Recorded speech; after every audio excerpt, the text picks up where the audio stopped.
کیسے سکتا ہے, سسٹم کیسے؟ میں ایک سوال جیسے اسی کی اس کے جز میں کر رہا ہوں صاحب.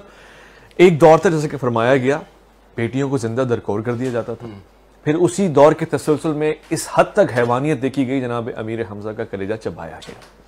پھر تو اسلام آ گیا نا, پھر یہ دور واپسی کیسے آ گیا کہ جناب حضرت علی اصغر کو نیزے پہ بلند کیا جا رہا ہے, نواسہ رسول کو نیزے پہ بلند کیا جا رہا ہے, پھر یہ اسلام کیسے آ گیا کہ جناب سکینہ کو تماچے مارے جا رہے ہیں؟ یہ جہالت کا دور, جناب عثمان کو شہید کیا جا رہا ہے, یہ دور واپسی عمر کو شہید کیا جا رہا ہے. نہیں, میں اس کلیجے چبانے والے واقعے پہ اس لیے لمیٹڈ ہوں. چلیں شہادت تو مسلمان کا ورثہ رہی, بیچ میں رکھیں گے آپ.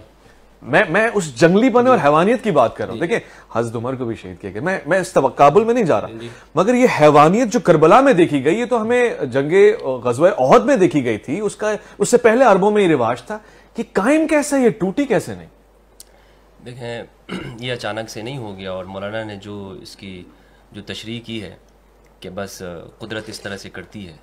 دیکھیں قدرت شر کو پیدا نہیں کرتی ہے. ہمارے ہاں ایک چیز پڑھی جاتی ہے, مفتی صاحب نے بہت بڑی بات کہی تھی, اہل سنت کے نزدیک خیر اور شر کا خالق اللہ ہے, قاسم بندہ ہے. دیکھیں مجھے بولنے دیجئے, اور یہ بالکل من گڑت ہے.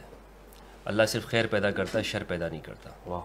ٹھیک ہے, قرآن مجید میں ہے خیر کا قادر اللہ ہے, اس کو پیدا کرنے والا. شر جو ہے یہ انسان کے اپنی نفس کی طرف سے ہوتا ہے.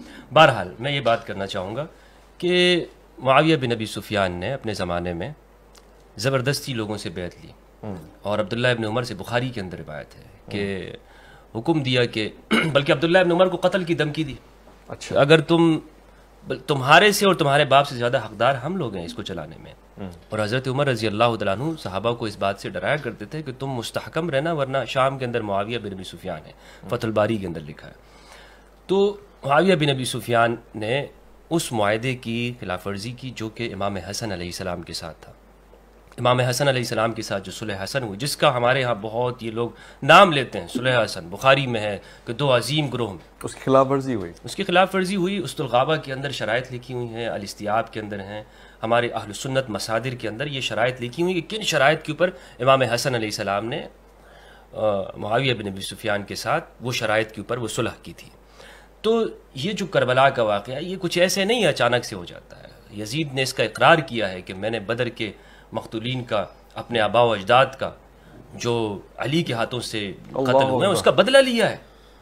یہ حکمرانی کی طرف آنا یہ ایک سفر تھا, یہ ایک پلان کے ساتھ ایک کام ہوتا رہا. یعنی آپ یہ دیکھ لینا کہ اموی حکمران ان کے ارد گرد کون لوگ ہیں, کون ان کے گورنر ہیں, یزید کے ساتھ ارد گرد کون لوگ بیٹھے ہوئے ہیں, کون اس کا ٹیچر ہے, کون اس کا گورنر ہے, مروان بن حکم, یہ سارے وہ لوگ ہیں کہ جنہیں نبی صلی اللہ علیہ وسلم نے مدینہ سے دھتکار دیا تھا.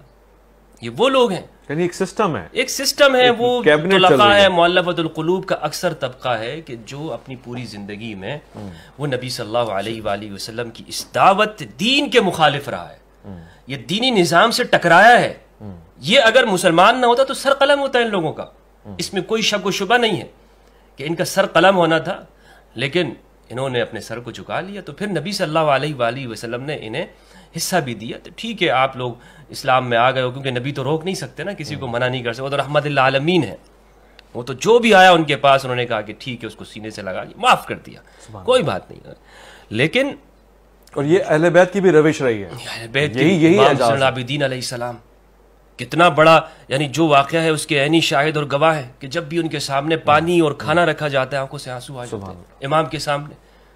کربلا کے عینی شاہد ہیں. ان کے پاس جب مروان کو واقع حرہ ہوتا ہے 62 ہجری کے اندر, تو واقع حرہ سے پہلے واقع حرہ میں بھی مروان کی فیملی کو آپ نے امام ذی العابدین امان دی ہے. اللہ اکبر. کوئی ان کو امان نہیں دینے والا تھا. حضرت عبداللہ ابن عمر کے پورے سیاسی تعلقات موجود تھے یزید بن معاویہ کے ساتھ, لیکن انہوں نے بھی اپنا دروازہ بند کر دیا, میرے پاس نہیں آؤ.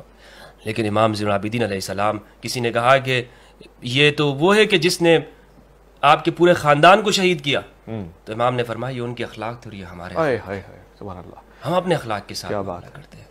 تو اہل البیت علیہ السلام کے ساتھ جو ہوا, اویس بھائی علامہ صاحب, وہ پری پلان سارا کام تھا. ٹھیک ہے, کہ یزید نے اپنے نانا جو کہ امام علی علیہ السلام کے ہاتھوں بدر میں مارا گیا, معاویہ بن یزید کا چچا جو کہ امام علی علیہ السلام کے ہاتھوں مارا گیا, اس کا بدلہ لیا ہے. اور اشعار بھی ہیں